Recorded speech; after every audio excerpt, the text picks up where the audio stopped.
What is Property? An Inquiry into the Principle of Right and of Government, by Pierre-Joseph Proudhon. Chapter 4, Part 2. That Property is Impossible. Third Proposition.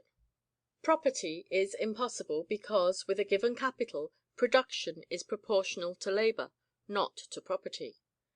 To pay a farm rent of 100 at the rate of 10 per cent of the product must be 1,000. That the product may be 1,000, a force of 1,000 laborers is needed. It follows that, in granting a furlough, as we have just done, to our 100 labor proprietors, all of them had equal right to lead the life of men of income.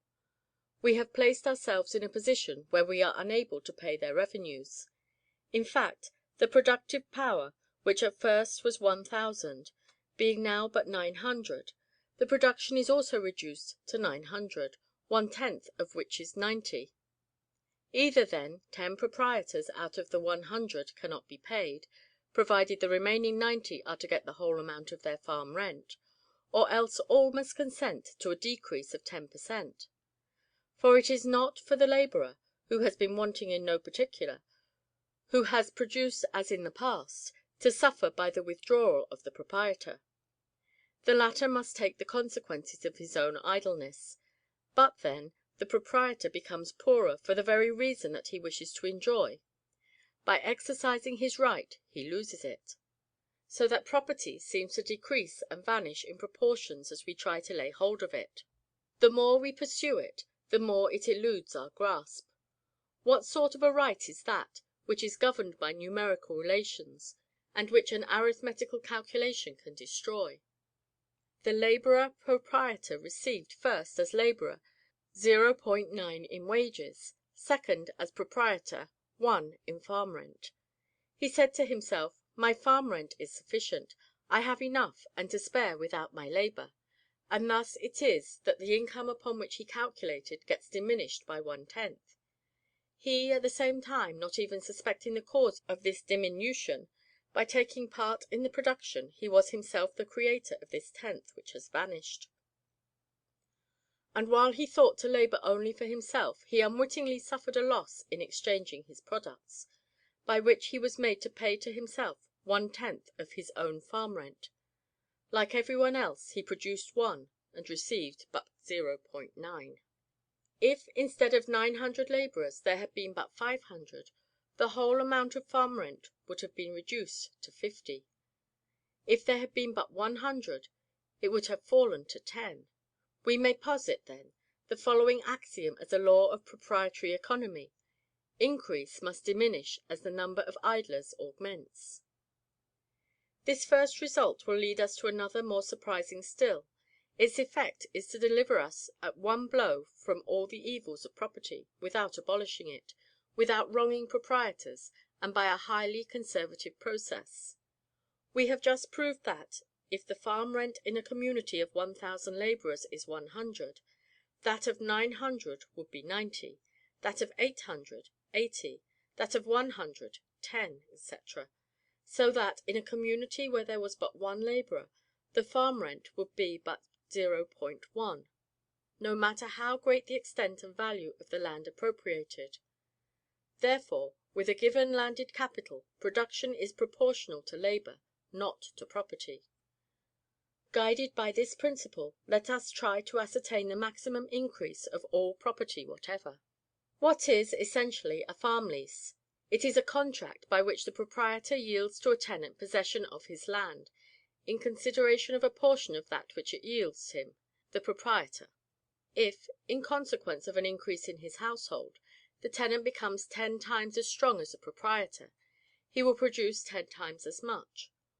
Would the proprietor, in such a case, be justified in raising the farm rent tenfold? His right is not, the more you produce, the more I demand; it is, the more I sacrifice, the more I demand. The increase in the tenant's household, the number of hands at his disposal, the resources of his industry, all these serve to increase production, but bear no relation to the proprietor. His claims are to be measured by his own productive capacity, not that of others. Property is the right of increase, not a poll tax. How could a man hardly capable of cultivating even a few acres by himself, demand of a community, on the ground of its use of 10,000 acres of his property, 10,000 times as much as he is incapable of producing from 1 acre? Why should the price of a loan be governed by the skill and strength of the borrower, rather than the utility sacrificed by the proprietor? We must recognize, then, this second economical law. Increase is measured by a fraction of the proprietor's production. Now, this production, what is it? In other words, what can the lord and master of a piece of land justly claim to have sacrificed in lending it to a tenant? The productive capacity of a proprietor, like that of any laborer, being one, the product which he sacrifices in surrendering his land is also one. If, then, the rate of increase is 10 per cent, the maximum increase is 0.1. But we have seen that, whenever a proprietor withdraws from production, the amount of products is lessened by 1. Then the increase which accrues to him, being equal to 0.1, while he remains among the laborers, will be equal, after his withdrawal, by the law of the decrease of farm rent, to 0.9. Thus we are led to this final formula: the maximum income of a proprietor is equal to the square root of the product of one laborer, some number being agreed upon to express this product. The diminution which this income suffers, if the proprietor is idle, is equal to a fraction whose numerator is 1, and whose denominator is the number which expresses the product.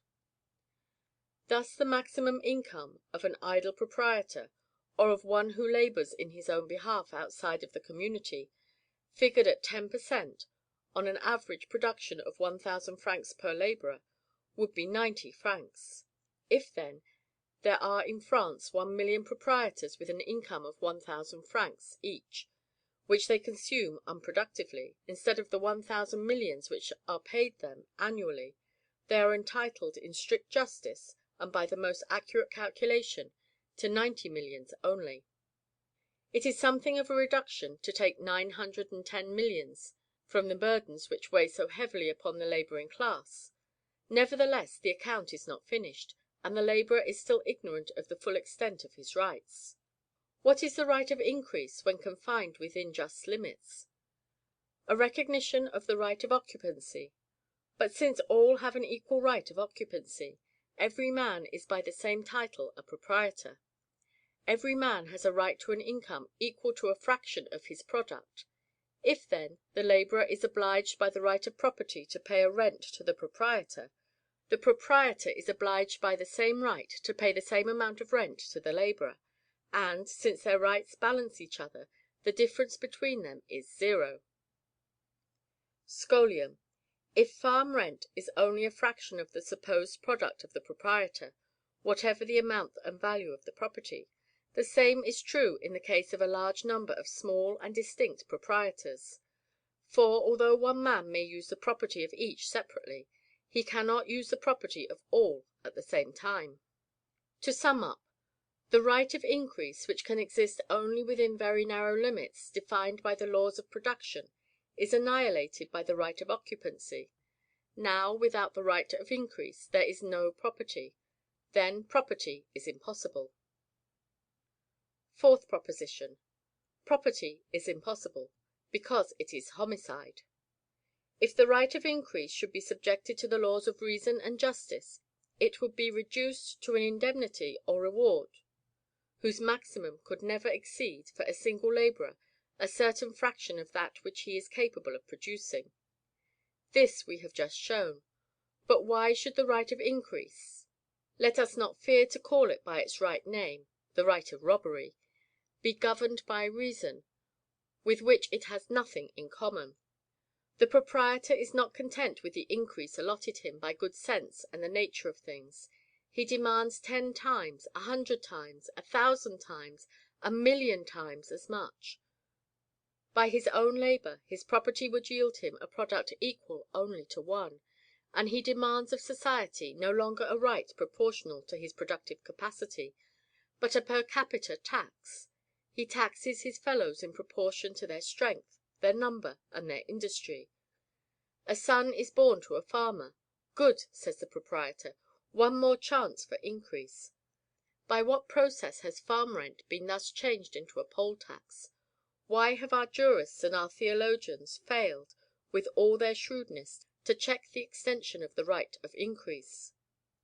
The proprietor, having estimated from his own productive capacity the number of laborers which his property will accommodate, divides it into as many portions, and says, each one shall yield me revenue. To increase his income, he has only to divide his property. Instead of reckoning the interest due him on his labor, he reckons it on his capital, and, by this substitution, the same property, which in the hands of its owner is capable of yielding only one, is worth to him 10, 100, 1,000, 1,000,000. Consequently, he has only to hold himself in readiness to register the names of the laborers who apply to him. His task consists in drafting leases and receipts. Not satisfied with the lightness of his duty, the proprietor does not intend to bear even the deficit resulting from his idleness. He throws it upon the shoulders of the producer, of whom he always demands the same reward. When the farm rent of a piece of land is once raised to its highest point, the proprietor never lowers it. High prices, the scarcity of labor, the disadvantages of the season, even pestilence itself, have no effect upon him. Why should he suffer from hard times when he does not labor? Here commences a new series of phenomena. Say, who reasons with marvellous clearness whenever he assails taxation, but who is blind to the fact that the proprietor, as well as the tax gatherer, steals from the tenant, and in the same manner says in his second letter to Malthus, if the collector of taxes and those who employ him consume 1/6 of the products, they thereby compel the producers to feed, clothe, and support themselves on 5/6 of what they produce. They admit this, but say at the same time that it is possible for each one to live on 5/6 of what he produces. I admit that, if they insist upon it; but I ask if they believe that the producer would live as well, in case they demanded of him, instead of 1/6, 2/6, or 1/3 of their products? No, but he would still live. Then I ask whether he would still live in case they should rob him of 2/3, then 3/4. But I hear no reply.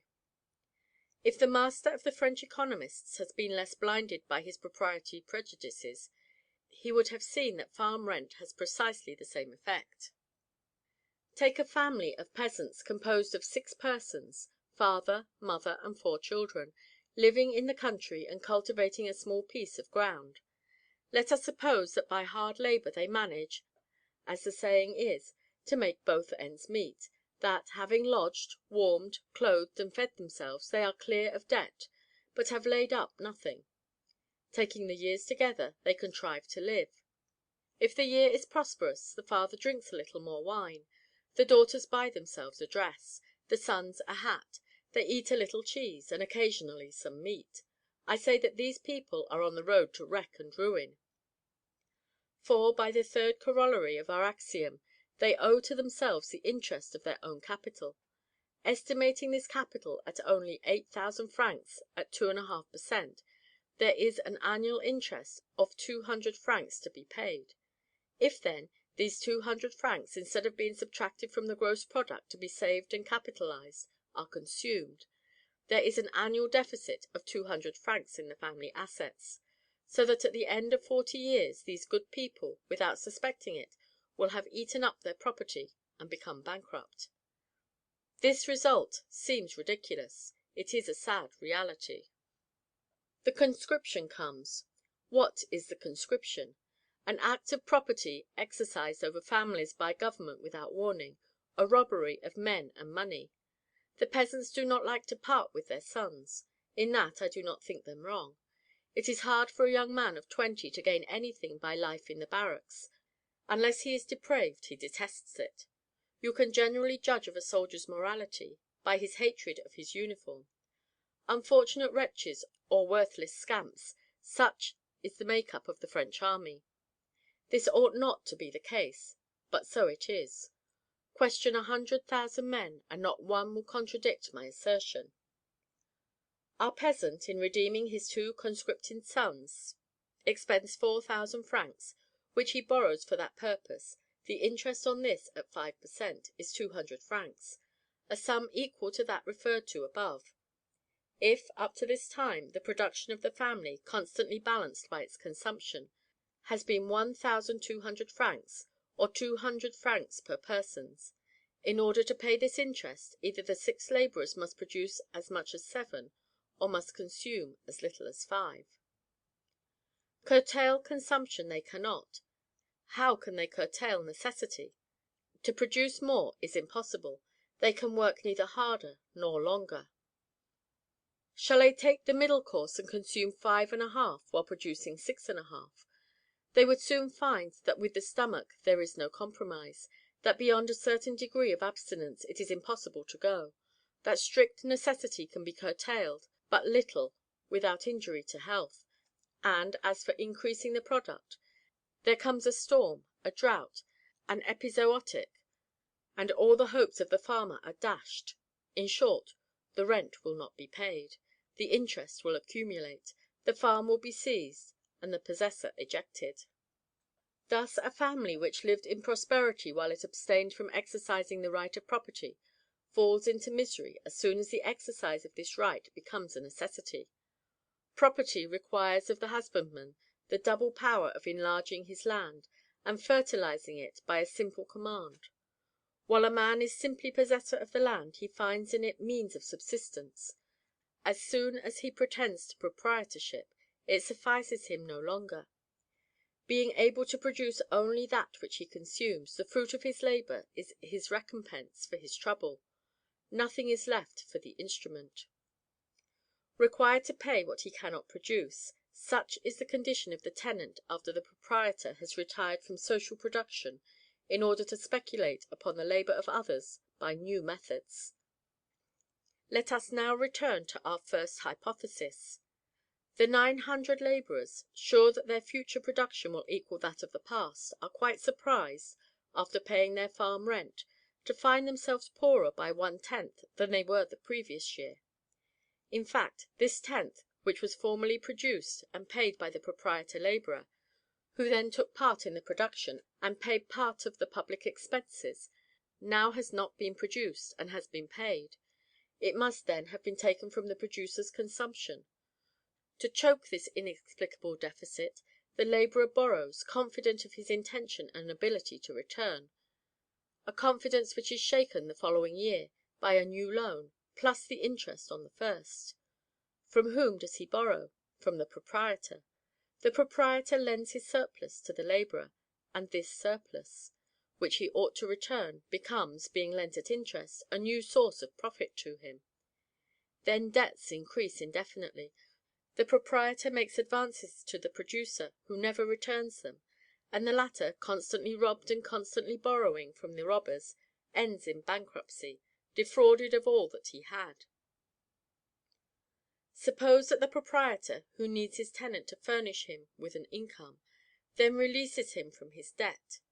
He will thus do a very benevolent deed, which will procure for him a recommendation in the curate's prayers, while the poor tenant, overwhelmed by his unstinted charity, and taught by his catechism to pray for his benefactors, will promise to redouble his energy, and suffer new hardships, that he may discharge his debt to so kind a master.